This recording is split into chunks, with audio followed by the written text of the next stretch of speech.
Bismillahirrahmanirrahim. Kita baca bersama-sama satu ayat ini, kemudian kita terjemahkan perlapan seperti yang tadi. Mulai. Walillahi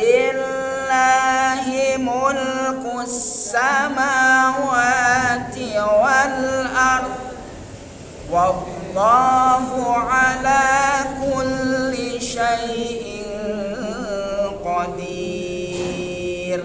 Terjemahnya, walillahi dan bagi Allah, mulku kerajaan, as-samawati langit, wal ardi dan bumi, wallahu dan Allah, ala atas, kulli setiap, syai'in sesuatu, qadirun maha kuasa.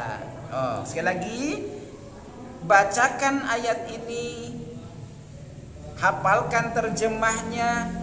Menghafal terjemah satu ayat ini akan banyak ayat yang bisa kita terjemahkan dari Al-Quran, karena itu termasuk ayat yang berulang, ya, kalimat-kalimatnya kalimat yang berulang, kata-kata yang akan sering kita temukan, ya. Dengan hafal satu ayat ini saja terjemahnya, kita akan menerjemahkan banyak ayat dalam Al-Quran.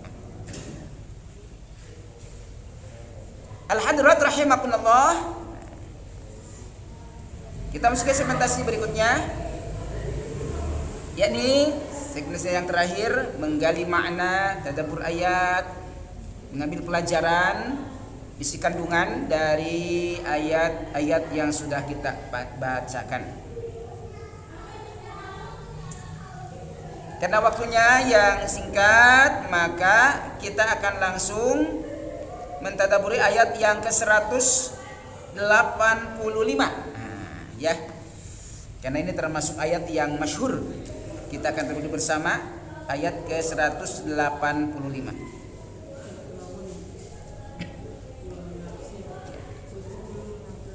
A'udzu billahi minasyaitonir rajim.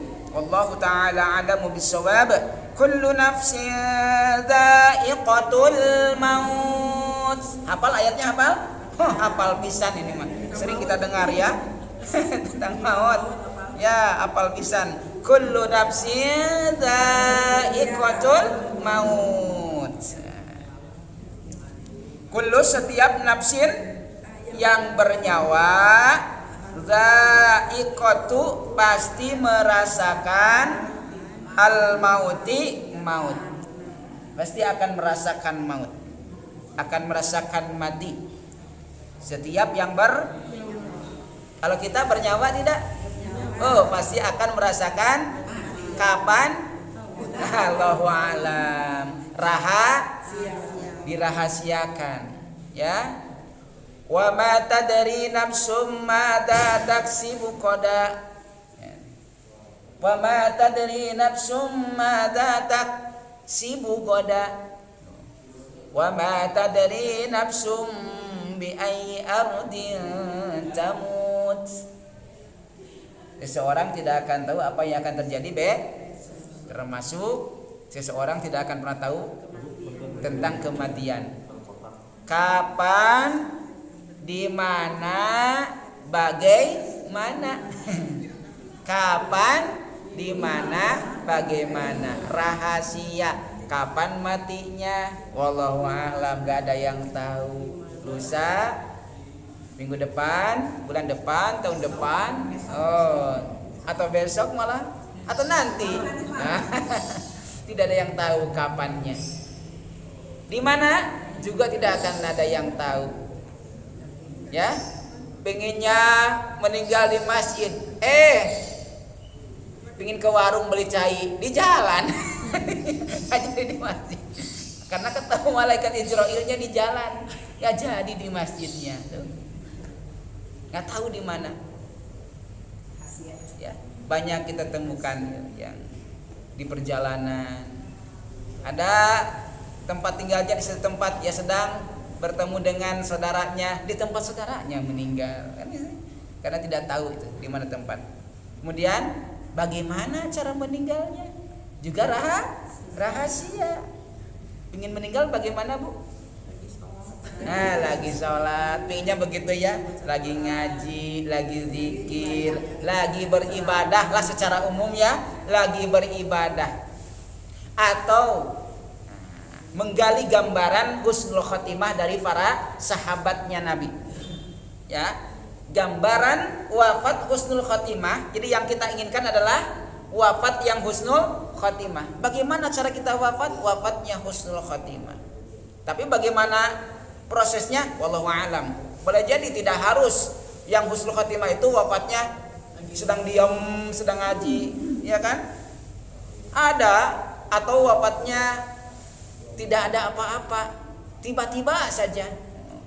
Tidak harus yang menakutkan. Padahal beberapa contoh wafatnya sahabat Nabi ditusuk lah, dibunuh lah, gitu kan ya? Kelihatannya buruk, tapi husnul khotimah. Apa yang menyebabkan husnul khotimahnya? Ya, di antaranya yang pertama saat sedang berangkat untuk melaksanakan ibadah. Karena memang tugas kita itu adalah beribadah, kan itu ya. Wa ma khalaqtul jinna wal insa illa liya'budun. Tidaklah diciptakan jin dan manusia kecuali untuk beribadah. Nah, ibadah ini kan ada ibadah mahdhah, ada ibadah ghair mahdhah. Ibadah mahdhah yang bersifat ritual, maka kesolehannya disebut dengan kesolehan ritual. Ada ibadah yang ghair mahdhah atau ghair mahdhah. Ibadah sosial. Ibadah dengan sesama, maka kesolehannya disebut dengan kesolehan sosial. Jadi ada soleh ritual, soleh sosial. Ada orang yang soleh ritualnya mah rajin ibadah mahdohnya, tapi dengan tetangganya berantem, berselisih, pasea, suami dengan istri ribut. Nah, padahal sama-sama rajin sholatnya, misalnya itu, berarti dia baru soleh ritual. Ada kebalikannya, soleh sosial. Tuh. Jadi ibadah yang bersifat sosialnya bagus, suka bantu tetangga, bantu orang lain dan sebagainya, sering menolong. Tapi sayangnya ngedul sholat nate, ngaji tara puasa tinggalkeun. Nah, itu berarti solehnya ritual. Orang yang soleh ritual dikatakan baik dia. Oleh orang yang melihat baik sih eta mah bagur, nah, gitu. Walaupun tara sholat, karena nggak ketahuan tara sholatnya, nggak ketahuan tara zakatnya, nggak ketahuan tara puasa misalnya, nggak ketahuan. Orang melihatnya dia tuh baik, suka nolong, baik karena itu kesolehan sosial. Atau ada orang yang dilihatnya teh di masjid ngaji, datang ke majelis ilmu, kata hebat sih eta mah, hebat, oke, baik juga bagi orang yang tidak tahu bagaimana dia dengan keluarganya, dia dengan tetangganya, dia dengan saudaranya. Bagi yang tidak tahu, melihat kebiasaan dia baik. Nah, disebut soleh ritual. Nah, kita harus memiliki kedua-duanya, soleh ritual dan soleh sosial, secara sosial. Makanya ada ibadah mahdhah, ibadah ghair mahdhah, harus diambil dua-duanya, harus didapatkan dua-duanya. Dua ibadah ini. Nah, baik itu ibadah mahdhah, ghair mahdhah, ibadah yang sifatnya umum. Nah, orang yang sedang menuju melakukan ibadah wafat, menurut para ulama dia wafatnya husnul khotimah. Ini diambil dari sahabat-sahabat Nabi. Ada yang pas mau berangkat, mau sholat, ditusuk Sayyidina Ali, ditusuk ya oleh siapa? Ibnu Mulzam namanya, Ibnu Mulzam, Abdurrahman bin Mulzam, ya, musuh dalam selimut yang ngaku Islam padahal mah seorang Yahudi. Ditusuk tuh, meninggal karena ditusuk. Jadi bagaimana meninggalnya? Meninggalnya ditusuk. Karena bagaimana meninggalnya? Ditusuk. Nggak bagus banget. Tapi dia husnul khotimah karena mau sholat. Saat berangkat menuju masjid mau sholat. Bahkan dia sempat melaksanakan sholat. Kemudian ada yang sedang melaksanakan ibadah. Siapa dia? Sayyidina Utsman bin Affan. Utsman bin Affan sedang melaksanakan ibadah, sedang membaca Al-Qur'an. Sama dibunuh juga, ya, dibunuh juga. Siapa yang bunuhnya? Al-Khafiqi. Al-Khafiqi namanya. Dibunuh, meninggal. Musuh-musuh dalam selimut yang belajar Islam, padahal ya itu sengaja disisihkan untuk membunuh orang-orang hebat ini. Itu termasuk syahid yang dibunuh. Ya kalau kategori syahid wallahu a'lam, yang jelas kalau syahid secara zahiriah kan berjuang ya ke medan perang. Walaupun ada syahid-syahid yang lainnya. Tapi yang jelas ini mah kategorinya husnul khotimah. Dia sedang beribadah, sedang baca Al-Qur'an, kita sedang baca Al-Qur'an gitu kan. Tiba-tiba meninggal. Nah, itu kategori husnul khotimah. Sedang sholat, sedang melaksanakan ibadah, sedang sedekah barengan. Itu ya. Yang ketiga, beres melaksanakan ibadah, belum sempat melaksanakan kemaksiatan, baru beres ibadah, belum aktivitas yang lain, dibunuh juga. Siapa? Umar bin Khattab. Siapa yang bunuhnya? Abu Lu'lu. Jadi tiga sahabat Nabi yang istimewa yang dikenal dengan Khulafaur Rasyidin, kecuali Abu Bakar As-Siddiq. Tiga ini Khulafaur Rasyidin, khalifah yang 4 setelah Kanjeng Nabi yang mendapatkan keistimewaan puja Allah. Bagaimana meninggalnya? Gak bagus, dibunuh. Ya. Kalau ditanya bagaimana kan tadi, kapan, di mana, bagaimana cara meninggalnya? Cara meninggalnya dibunuh, gak bagus. Tapi dia husnul khotimah. Jadi urusan bagaimana meninggal jangan dilihat. Oh, saya mah katabrak murunan loba dosa. Belum tentu. Jangan-jangan dia orang yang soleh, gitu ya. Karena ketabrak orang yang soleh, kaget semuanya. Oh, berbodong-bodong. Ingin melihat, ingin menyolatkan, ingin mengurus gitu kan. Seperti siapa? Ustaz kita tuh. Siapa? AUJ. Saya UJ itu. Ustaz Jepri. Oh, wafatnya bagaimana wafatnya?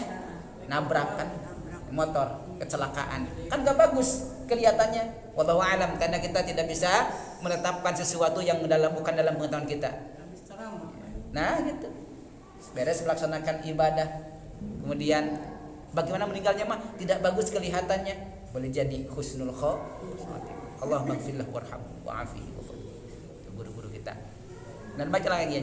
Tuh 3 dibunuh, gak bagus cara meninggalnya, tapi wafat sebagai hamba Allah yang hebat, yang istimewa. Bahkan yang 3 ini kan diantaranya sudah dijamin masuk surga. Sekali lagi, yang pertama siapa tadi? Sayyidina Ali dibunuh, mau melaksanakan ibadah. Siapa yang bunuhnya? Ibnu Mulzam. Sayyidina Utsman dibunuh. Siapa yang bunuhnya? Al-Khafiqi, sedang baca Al-Quran. Ada Umar bin Khattab dibunuh. Siapa yang bunuhnya? Abu Lu'lu, beres melaksanakan sholat. Tapi mereka adalah husnul khatimah, walaupun cara meninggalnya dalam pandangan kasat mata tidak bagus. Kenapa? Akan ibadah, sedang ibadah, beres ibadah. Itu kategori husnul khatimah. Jadi minta saya kepada Allah, ya Allah, kalau kelak dicabut nyawa ini, cabut ketika akan melaksanakan ibadah, sedang melaksanakan ibadah, atau beres melaksanakan ibadah. Yang sedang ibadah, ada yang sedang ceramah, ada yang sedang khutbah, tiba-tiba keberatnya. Ada ya sekarang banyak kita lihat di media sosial, masya Allah. Kabita, gitu dengan gitu teh. Kabita, nu kitu nu kudukan kita teh. Ulah kita meuli mobil anyar, ini sedih kabita. Allah dunia mah keur naon? Maka ditinggalkan. Kabita mah nu kitu. Niat lagi sholat, tiba-tiba kebruk. Masya Allah, lihat lagi baca Al-Quran, tiba-tiba kebruk. Masya Allah, lagi ceramah, la ilaha illallah, ubrak, masya Allah, kabita, gitu kan? Pingin ya Allah seperti itu. Dan yang begitu tuh yang harus kita iri, iri kita tuh dengan yang begitu tuh ya. Kan iri dengan yang wah gitu, yang tadi yang harus diirikan. Kecuali satu. Siapa yang satu? Abu Bakar As-Siddiq, yang meninggalnya karena sakit. Sebenarnya Rasulullah juga karena wajar ya, sudah usia. Bahkan ini sakit. Menurut riwayat adalah sakit perut. Maka orang yang meninggal karena sakit, dia ridho dengan sakitnya, maka dia akan bersama Abu Bakar As-Siddiq. Sementara di mana tempatnya Abu Bakar As-Siddiq? Di surga. Kan sudah dijamin Abu Bakar As-Siddiq di surga. Ini pemimpinnya As-Siddiqin nanti Abu Bakar As-Siddiq ini. Pemimpinnya As-Siddiqin. Ada golongan As-Siddiqin nanti di surga. Nah, pemimpinnya Abu Bakar As-Siddiq. Jadi kalau sakit, ridho menerima sakit itu seperti halnya Abu Bakar As-Siddiq sampai wafat karena sakitnya. Mudah-mudahan termasuk husnul khatimah. Husnul khatimah. Masya Allah. Nah, kembali ke sini. Jadi rahasia tuh ya, kapan rahasia, di mana rahasia. Kita tinggal di Bandung, belum tentu wafat kita di Bandung, ya. Kemudian bagaimana cara kita wafat? Wallahu a'lam. Hanya Allah yang Maha tahu. Semuanya rahasia yang teramat besar. Terlalu jauh kita untuk sampai ke arah itu. Cuma kita bisa mengarahkan diri ya. Kita bisa mengusahakan mengarahkan diri kapan kita. Nah, Rasul kan sudah memberikan gambaran tentang kapannya. Berarti bukan berarti yang masih dilakukan, bukan ya. Likulli syai'in hasad, bagi setiap sesuatu itu ada masa gugurnya, masa akhirnya, masa panennya, masa tutupnya. Wa hasadu ummati ma baina sittina wa sab'ina. Kemudian masa gugurnya umatku itu antara 60 sampai 70 tahun. Rentang antara 60 sampai 70. Ini kemungkinan besarnya kata Kangjeng Nabi antara 60 70. Jadi yang sudah masuk ke 60 sudah harus semakin bersiap-siap. Gak usah takut. Mati bukan sesuatu yang harus ditakuti, tapi harus dipersiapkan. Sekali lagi, kematian bukan harus ditakuti, karena setakut apapun kematian pasti datang. Kita berlari menghindar, dia akan datang, tetap akan menemui kita. Fa innahu mulaqikum, dia akan menemukan kamu. Kata Allah begitu. Dia akan menemukan. Enggak usah berlari, enggak usah menjauh, enggak usah takut. Yang harus kita lakukan adalah mempersiapkannya. Mempersiapkannya. Maka orang yang mempersiapkan kematian itu artinya yang dimaksud adalah berbekal untuk kehidupan setelah kematian. Apa kata Nabi? Ulaikal aqyas, dia adalah orang yang cerdas. Itu bukan yang takut, tapi mempersiapkan. Apalagi kalau sudah masuk di mana? Di rentang 60 tahun sampai 70. Kumaha kalau sudah lebih 70? Alhamdulillah sudah dapat bonus. Jadi kalau lihat hadis ini mah bonus itu mulai dari 70 ke atas. Bonus sampai 70 masih rentang. Kalau lebih 70 berarti sudah bonus di luar kriteria Kanjeng Nabi, ungkapan Nabi. Atau batasan Nabi. Misalkan 71 sudah bonus 1 tahun, 72 sudah bonus 2 tahun. Udah dikasih bonus masih kena masih kena ngedul. Berarti tidak memanfaatkan kesempatan yang telah Allah berikan. Pikun, mohonlah kepada Allah supaya tidak pikun. Kalau pikun mah itu di luar ya, di luar hukum. Dianggap orang yang hilang ingatannya, hilang akalnya, maka tidak dicatat ya setiap amalnya. Tapi yang paling lama dihitung berarti. Dihitungnya adalah hitungannya sebelum dia pikun. Sama dengan orang yang gila. Gara-gara nyaleg. Kan tos siap ke rumah sakit jiwa, kamar-kamarnya. Terus disiapkan di ayeuna. Dan itu udah pasti, itu pasti ada yang stres. Ya, pasti ujug-ujug aya gila kata siap-siap we. Kantos menakan, wah yukikiaan. Hitung bati. Insyaallah karena sedang melaksanakan ibadah. Insyaallah mudah-mudahan. Apalagi di sholatnya di rumah yang paling istimewa Baitullah. Itu kan ya di Masjidil Haram. Wallahu a'lam. Maka terhitung dari amalnya, yaitu wafat karena penyakit gitu kan ya, karena sakit. Bisa tergantung dia dalam keadaan apa dia wafatnya itu.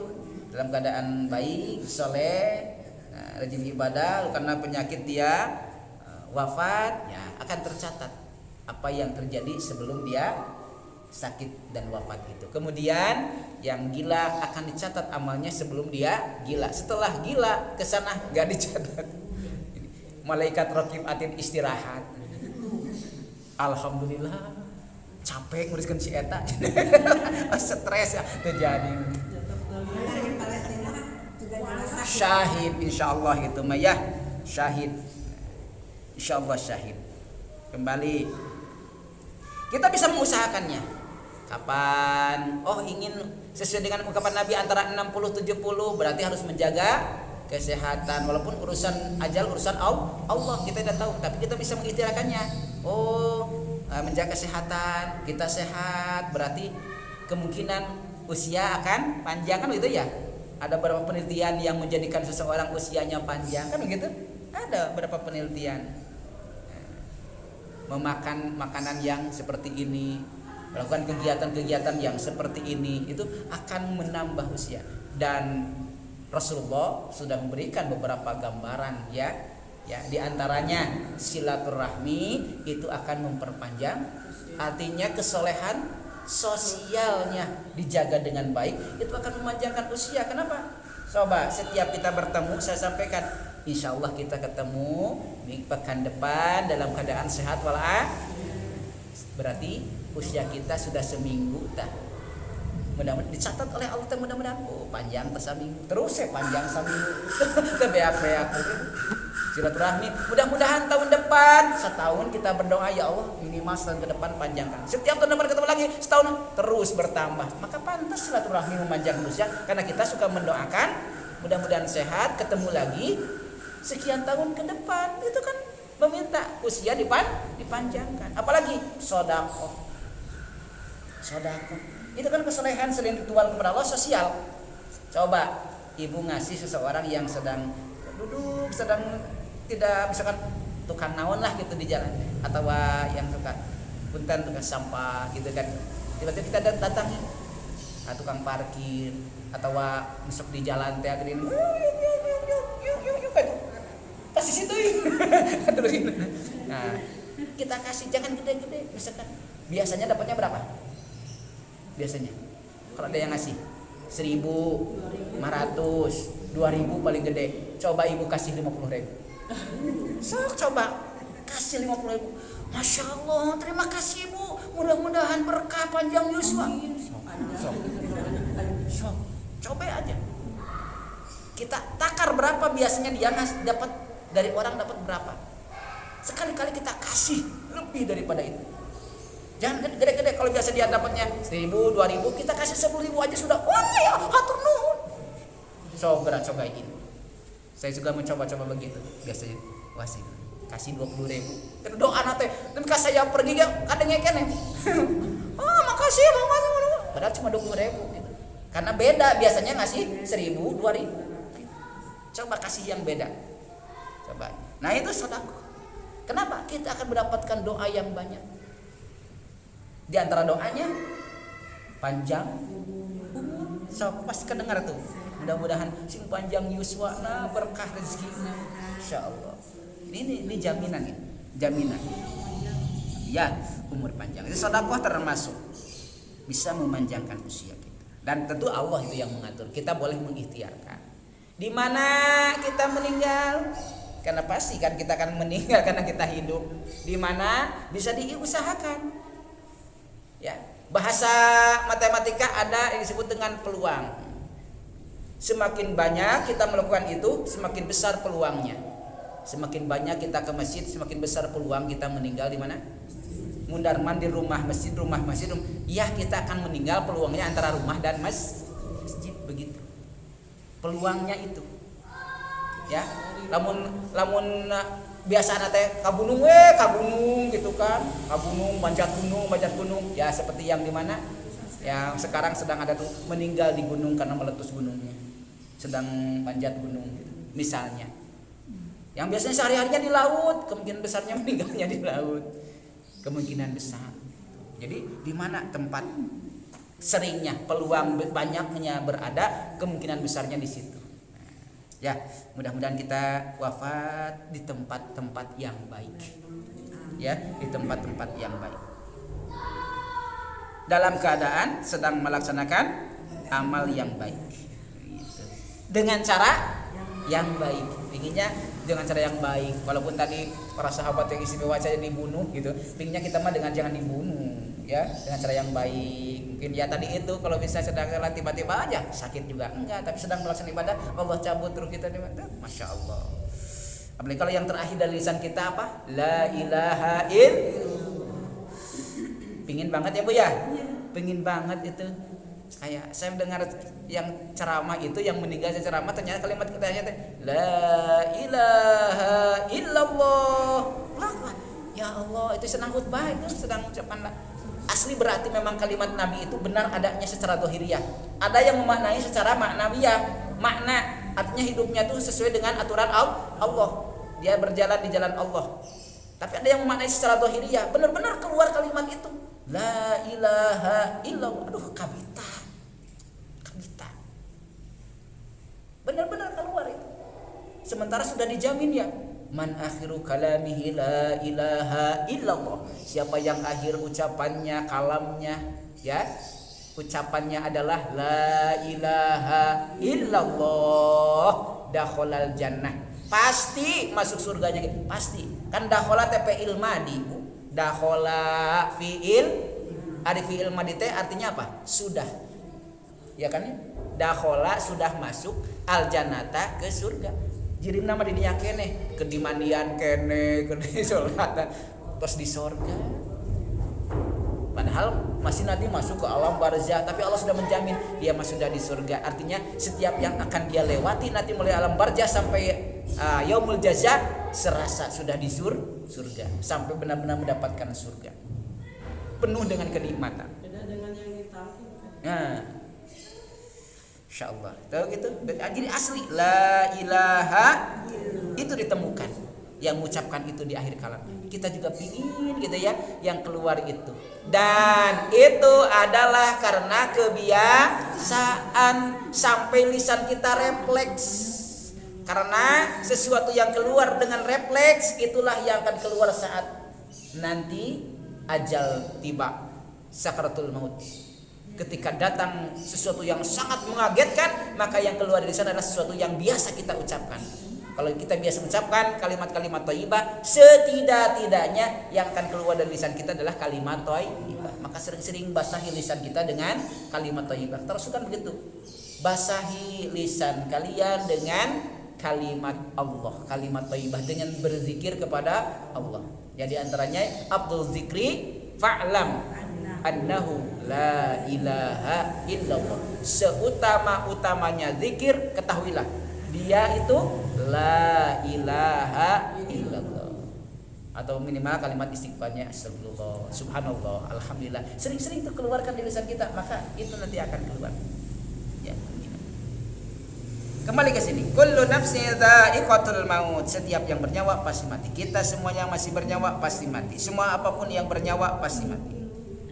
Tapi ini cenderungnya kepada kita sebagai manusia yang kelak akan mempertanggungjawabkan setiap apa yang sudah kita lewati selama Allah berikan nafas, ruh dalam diri kita, jiwa dalam jasad kita, akan dipertanggungjawabkan. Di mana Allah sudah menjamin setiap apa yang kita lakukan ada balasan baik, ada balasan buruk, ada balasan. Wa innama tuwaffawna ujurakum yaumal qiyamah. Kemudian Allah menginformasikan sesungguhnya Allah akan menyempurnakan balasanmu pada hari kiamat. Karena banyak orang yang mengatakan si eta maunya rajin salatnya, rajin sedekahnya, betul puasana oge, tapi nah geuningan hirupna teh kitu we, miskin kismin. Si itu mah tara salat kaya si itu mah. Awas, hati-hati, itu adalah tipuan sang penipu. Ya. Hati-hati dengan tipuan sang penipu. Siapa yang penipu teh? Setan. Itu teh penyakit, itu teh yang gitu. Awas itu. Sedang ngasih penyakit kalau ada orang ngomong begitu teh sedang. Kalau kita keluar kalimat itu, hati-hati, kita sedang berpenyakit. Kata Imam Ibnu Qayyim Al-Jauziyah, itu penyakit itu. Jadi membandingkan orang yang beribadah dengan yang tidak beribadah dengan siapa? Dengan dunia. Dengan urusan dunia. Awas, itu penyakit. Itu penyakit, itu kebodohan yang besar. Ya, setan itu. Karena supaya apa? Supaya orang yang rajin ini jadi ngedul. Pas ngedul ya sengsara anger. Kan cilaka tuh. Pinginnya kan begitu pinginnya teh. Padahal coba lihat sahabat-sahabat Nabi, berapa banyak yang kehidupannya itu begitu sengsaranya. Ya, ada seseorang sahabat yang sudah dijamin surga, tapi dia seorang petani. Setiap harinya nyangkul, ketika sudah dijamin surga masih nyangkul, tapi tidak meninggalkan ibadahnya. Kalau udah di surga udahlah, tinggal taat saja udah. Saya malu kepada Allah. Saya takut justru gitu. Tetap melaksanakan ibadah. Bilal bin Rabah, bahkan sebagian besar kan begitu. Makanya orang-orang musyrikin Quraisy kan begitu kepada Nabi, menghina Nabi. Boleh ikut Muhammad tuh, miskin. Gitu. Miskin. Tapi itu bukan jaminan. Ya, artinya seseorang yang beribadah, rajin ibadah tapi kehidupannya tidak berubah bukan berarti ibadahnya tidak diterima. Mana yang mau ibadahnya benar diterima? Ngesulah tuh kudu ibadah rajin-rajin teuing biasa-biasa we digas kitu. Nah, hati-hati, itu adalah tipuan supaya meninggalkan ibadah. Kenapa Allah menjamin bagi orang yang di dunia tidak mendapatkan kebaikan-kebaikan dunia, tidak sesuai dengan apa yang diharapkannya di dunia, bagi orang yang beriman dia punya keyakinan Allah akan menyempurnakan balasannya bagi dia di mana, di akhirat, pada hari kiamat akan disempurnakan. Maksudnya seberapa banyak tuh kurang yang nanti diberikan dengan yang lebih baik, pasti itu. Maka tidak akan bersedih orang yang beriman mah ketika dia taat, dia rajin ibadahnya, dia getol ya melaksanakan ibadahnya, tapi kehidupannya tidak juga berubah, dia tidak akan bersedih. Kenapa? Karena dia tidak melihat dunia, yang dia lihat adalah akhirat. Justru dia tidak akan sedih ketika orang dilimpahkan urusan dunianya, tapi dia akan sedih, dia akan merasa iri dengan orang-orang yang dilimpahkan kebaikan dalam urusan akhiratnya. Begitu. Sebab apa? Kata Nabi, dunia mah Allah berikan kepada siapa saja. Dunia Allah berikan kepada siapa saja. Baik itu yang beriman, yang tidak beriman, yang sholat, yang tidak sholat, Allah berikan. Tapi iman, nah ini teh iman. Wa innama tuwaffawna ujurakum yaumal qiyamah, ini iman. Iman ini hanya diberikan kepada orang yang terpilih. Ya. Orang yang terpilih, ya. Yang dipilih oleh Allah Subhanahu wa taala. Mudah-mudahan kita termasuk yang dipilih oleh Allah. Ya. Faman zuhziya 'anil nar udkhilal jannata faqad faz, dan siapa orang yang dijauhkan, dihindarkan ya di neraka, wa udkhilal jannata, dan dimasukkan ke dalam surga. Pengin masuk ke dalam surga, pengen dijauhkan dari neraka, pengin banget gitu, pakai banget. Makanya doanya gimana doanya? Allahumma inni as'aluka ridhoka wal jannah wa a'udzubika min sakhatika wan nar. Atau dengan kalimat yang singkat, Allahumma ajirni minan nar. Kan itu ya, Allahumma ajirni minan nar, Allahumma ajirni minan nar. Pengin banget, bukan pengin lagi, banget. Maka orang yang dijauhkan dari neraka, dimasukkan ke dalam surga, faqad faz, maka sungguh dia adalah orang yang beruntung. Orang yang beruntung, orang yang sukses. Nah, kehidupan kita harus sampai pada titik ini ya. Hidup menghantarkan kita sampai pada titik wa udkhilal jannata faqad faz, orang yang beruntung. Mati sebagai rintangan pertama. Hadisnya sudah kita kaji ya. Nah, di hadis di Bukhari Muslim itu hadisnya bahwa antara seorang hamba bainal abdi wal jannati sab'u apa tuh?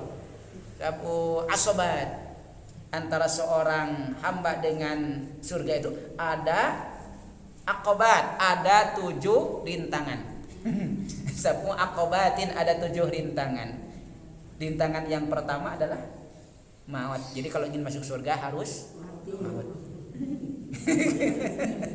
Terus maut dulu. Sudah siap masuk surga? Aduh, mikir heula, can siap maut gitu. Wa mal hayatud dunya illa mata'ul ghurur, dan tidaklah kehidupan dunia. Nah ini yang jangan sampai kita tertipu dengan kehidupan dunia. Ya, jangan iri lah dari dunia mah. Jangan melihat ke atas dalam urusan dunia mah. Dan itu pesan Nabi ya. Kalau ingin menjadi seorang hamba yang syakiron sabiron, orang yang bersyukur, orang yang sabar, kata Nabi diantaranya fangzur ila man huwa fawqakum fi umuri akhiratikum wangdur ila man huwa asfala minkum fi umuri dunyakum. Akan menjadi syakiron sabiron, orang yang dicatat sama Allah yang syukur dan sabar. Kalau dia melihat urusan akhirat, dia lihatnya ke atas, pokok ke atas. Resep itu mah puasanya betul, hajinya. Nah, resep tuh, lihat akhiratnya, resep, pengen menirunya. Nah itu dia termasuk syakiran sabiran. Dari urusan dunia, lihat ke bawahnya, ke bawahnya. Dia punya apa, lihatnya ke bawah. Kalau lihat ke atas, ya tadi itu stres. Lihat ke bawah.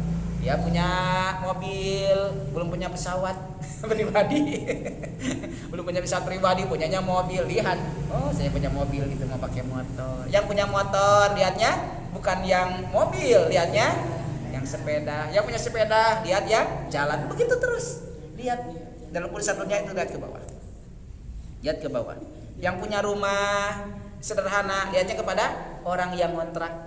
Yang ngontrak, lihatnya kepada yang bikin panggung di pinggir jalan pakai kardus. Yang pakai kardus mending itu goleran di tengah jalan. Nu gelo teu diampar-ampar acan. Terus lihatnya ke bawah, maka akan termasuk kata Nabi syakiron sabiron. Itu kuncinya. Urusan dunia lihat ke bawah, yang lebih di bawah kita. Urusan akhirat lihat ke atas supaya kita termotivasi untuk bisa melakukannya, menjadi lebih baik dalam persiapan diri untuk kehidupan setelah kematian. Dan itu adalah orang yang cerdas tadi kata Nabi ya. Wa mal hayatud dunya, bukanlah kehidupan dunia itu illa kecuali mataun, kesenangan al-ghururi yang menipu. Senangan yang menipu. Jadinya kalau orang yang sibuk mencari kesenangan dunia, orang yang tertipu.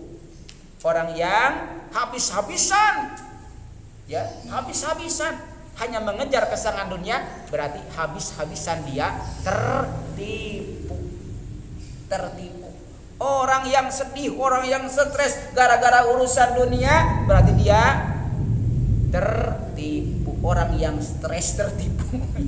Stres tertipu. Jangan. Harus ya, harus berikhtiar, itu harus. Tapi ingat ayat Allah bahwa Allah yabsutur rizqa liman yasha wa yaqdir. Tugas kita adalah berusaha menjadi orang yang kaya, harus berusaha. Tapi yang menjadikan kaya siapa? Allah, karena Allah yang menakar.